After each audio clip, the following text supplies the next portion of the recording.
Salve, salve amigos da história, meu nome é Cláudio Pong e sejam muito bem-vindos a mais um episódio de Batalhas Históricas. No episódio de hoje nós vamos falar sobre a Batalha das Termópilas, travada entre gregos e persas em 480 a.C. e como poucos contra muitos, apesar da derrota na batalha, conseguem encaminhar o futuro da guerra para um desfecho vitorioso. Toca o barco.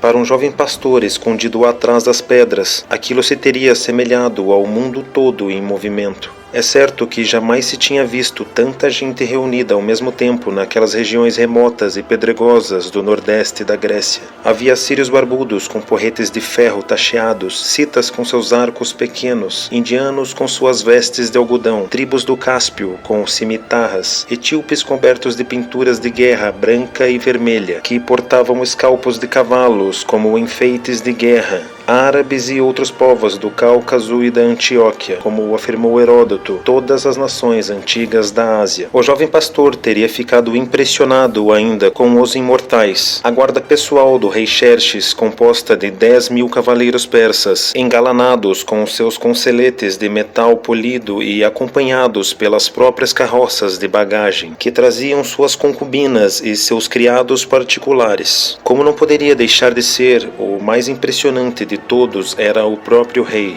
que viajava na carruagem real, puxada por 10 cavalos especialmente escolhidos na região da Pérsia, chamada Niceia. Heródoto alegou que essa imensa força congregava 3 milhões de homens, mas isso é altamente improvável. Historiadores modernos estimam que Xerxes teria contado com cerca de 210.000 soldados, incluindo 170.000 soldados de infantaria, 8.000 da cavalaria, 2.000 charreteiros e cameleiros e 30.000 trácios e gregos. Seja qual for o número exato, toda a Grécia deve ter sido sacudida pela aproximação do assim chamado Grande Rei do Leste, que avançava com firmeza rumo ao oeste, determinado a conquistar aqueles estados presunçosos, especialmente Atenas e Esparta, de uma vez por todas. O único percurso pelo qual o exército de Xerxes poderia alcançar a Grécia Central era uma passagem estreita entre as montanhas e o mar, numa localidade chamada Termópilas, que quer dizer portões de fogo, por causa de suas fontes sulfurosas. No dia 14 de agosto de 480 a.C., o rei Leônidas de Esparta chegou ali ante dos persas com 300 guerreiros espartanos e 8.000 de outras cidades gregas. Somente espartanos que tinham filhos tinham sido autorizados a viajar com o rei, de modo que a perpetuação de sua linhagem pudesse prosseguir. As tropas que acompanhassem os guerreiros espartanos incluíam os seus criados ou ilotas, assim como muitos outros da Grécia Central. Todos estavam longe de sua terra natal. De fato, ali pela primeira vez, um exército grego iria lutar para proteger a totalidade do território grego. Com o barulho das ondas do mar ao fundo e com as narinas irritadas pelo cheiro do ovo podre que exalava das fontes, o rei de Esparta e seus conselheiros subiram a passagem íngreme e pedregosa até seu ponto mais estreito, numa localidade chamada de Portão do Meio, cuja largura era de 18 metros. Havia ali uma velha muralha em ruínas e Leônidas cuidadosamente organizou seus homens para construí-la, enquanto os ilotas descarregavam os suprimentos. À esquerda, elevando-se sobre os espartanos, ficavam as muralhas escarpadas do Monte Calídromo. À direita situava-se o mar Egeu, que hoje está a 5 quilômetros das Termópilas, mas naquela época batia suas ondas nas encostas da paisagem. Leônidas, cujo nome quer dizer como leão e como era tido como descendente de Hércules, assumiu pessoalmente a organização da defesa, gritando ordens com uma urgência que se originava tanto na raiva quanto no desespero, pois ele sabia que os persas logo se aproximariam. A fim de impedir o avanço persa, ele ordenou que uma unidade espartana se embrenhasse nas planícies do outro lado da paisagem, em Tessália, e queimasse e devastasse os campos para privar os inimigos de suprimentos. Enquanto isso, Leônidas logo percebeu que poderia ficar com um flanco aberto. Tratava-se de uma trilha acidentada e estreita que cortava as escarpas do Monte Calídromo em direção ao lado oeste de sua posição, emergindo da face sul da cordilheira e permitindo alcançar as Termópilas em 1 hora de marcha. Os mitos que surgiram depois sobre essa trilha diziam que se tratava de uma rota secreta, mas de fato ela era bem conhecida localmente e Leônidas compreendeu a sua importância de imediato. Sem hesitação, ele enviou cerca de 1000 fócios, os gregos da localidade, para vigiar a trilha onde ela desembarcava a 10 quilômetros da sua retaguarda. Infelizmente, como os espartanos eram poucos, ele não mandou nenhum desses guerreiros mais robustos com o grupo de fócios. O exército de Xerxes chegou no dia seguinte, uma procissão gigantesca de homens e animais que fazia a terra tremer. A tenda com o pavilhão do grande rei foi montada e ele ordenou aos seus comandantes que enviassem patrulheiros para explorar posições espartanas. Ao retornarem e prostrando-se diante de Xerxes, os patrulheiros descreveram uma cena extraordinária que presenciaram.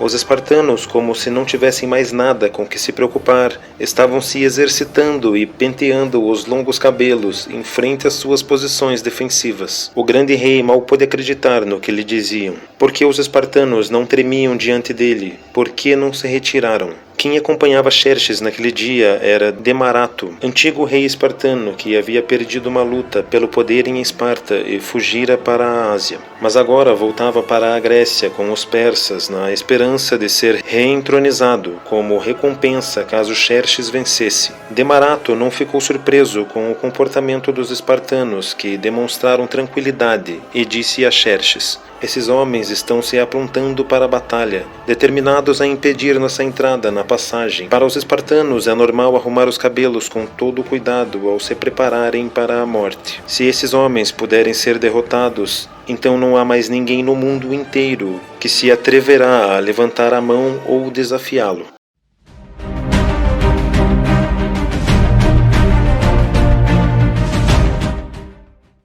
Xerxes decidiu esperar alguns dias antes de fazer qualquer movimento, não porque estivesse com medo desta pequena e estranha força, mas porque desejava dar tempo à sua frota, que tinha sido atingida por uma tormenta, de alcançá-los. Todavia, na manhã do dia 18 de agosto, com a frota ainda atrasada, ele ordenou um ataque frontal à linha espartana.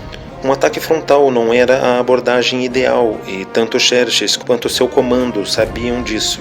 Mas não parecia haver qualquer outro jeito de deslocar os gregos, cujos flancos estavam muito bem protegidos. Xerxes enviou os medos, povos antigos originários do que é hoje o noroeste do Irã. Eles se reuniram a alguns quilômetros de distância, com seus capacetes arredondados de bronze ou de ferro, carregando pequenas lanças, arcos e flechas. Dispararam uma chuva de flechas pelo céu luminoso da manhã, diretamente sobre os espartanos, que se cobriram com seus escudos. Em seguida, os medos atacaram correndo furiosamente na direção da imensa muralha de bronze de escudos espartanos, da qual despontavam lanças compridas e afiadas. Em virtude da estreiteza da paisagem, os medos não conseguiram tirar proveito de sua superioridade numérica e foram massacrados na primeira luta. Então Xerxes enviou uma segunda leva de medos. Eles se ajoelharam atrás de pilhas de corpos e lançaram flechas sobre os espartanos, cuja linha continuava firme e na qual os escudos brilhantes faziam as flechas quicarem como brinquedos. Agora as Termópilas tinham se transformado num caos indescritível, pois os medos vociferavam seus gritos de guerra e lutavam para atingir os espartanos naquele espaço reduzido, às vezes pulando sobre os próprios companheiros para golpear o inimigo. Os espartanos espetavam os persas com as lanças ou retalhavam com as espadas e resguardaram seu território. Eles também adotaram táticas inovadoras, como dar meia volta e fingir a retirada, para que os medos o perseguissem desesperadamente, até que os espartanos parassem de repente e atacassem de volta. Por fim, ao cair da noite, Xerxes enviou o primeiro de seus imortais, mas nem mesmo essa tropa de elite conseguiu vencer os espartanos. Quando a escuridão se instalou, uma terrível tempestade desabou sobre os combatentes enquanto eles descansavam. Xerxes acreditou que os gregos estariam exaustos depois desse dia inicial e assim, na primeira luz da manhã, despachou mais alguns de seus imortais que também foram rechaçados. Na realidade, que, em razão da estreiteza de suas linhas, os espartanos tinham condições de substituir os homens na frente de batalha com regularidade, evitando que eles ficassem cansados. Com o passar das horas, Xerxes prometeu a seus homens qualquer coisa para que rompessem as linhas gregas. Mas em pouco tempo, até mesmo os imortais começaram a ficar relutantes em atacar as muralhas de escudo, aparentemente intransponível, e tiveram de ser impelidos por oficiais com chicotes.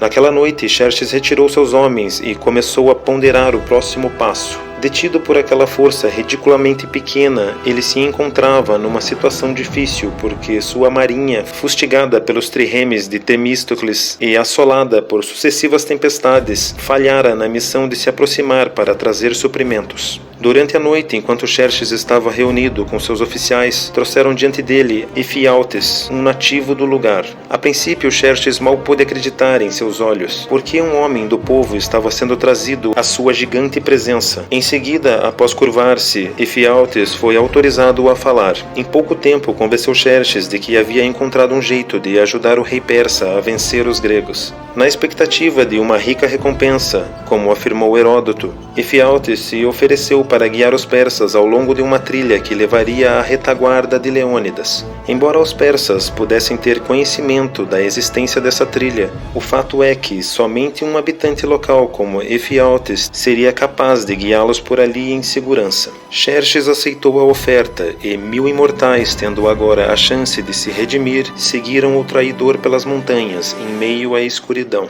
Infelizmente, para os espartanos, a força de Fócios, enviada para guardar a paisagem, era um exército amador, formado por cidadãos que tinham sequer plantado sentinelas. Quando os persas desceram das montanhas no alvorecer, pegaram os fósseis de surpresa, obrigando-os a bater em retirada para uma colina próxima. Os persas os ignoraram e rapidamente seguiram caminho na direção das Termópilas. Alguns patrulheiros fósseis conseguiram prevenir Leônidas, levando uma notícia que não lhe pareceu totalmente inesperada. E de fato, há uma lenda de que o profeta Magistias, que viajava com as forças espartanas, já havia alertado Leônidas de que a morte viria no alvorecer. Leônidas se viu diante de uma difícil decisão. Ele podia se retirar com sua força para o sul, deixando a paisagem para Xerxes, ou podia lutar até a morte. Aparentemente, sem hesitação, ele escolheu a via espartana, morrer com honra. Mandou de volta para a Grécia quase toda a força que tinha trazido, com exceção de seus 300 espartanos e de seus 900 ilotas, e cerca de 400 tebanos que decidiram ficar a seu lado. Então, à espera do ataque pelo fronte e pela retaguarda, seus homens pentearam os longos cabelos e afiaram suas espadas. O primeiro assalto persa, que a princípio ocorreu apenas na linha de frente,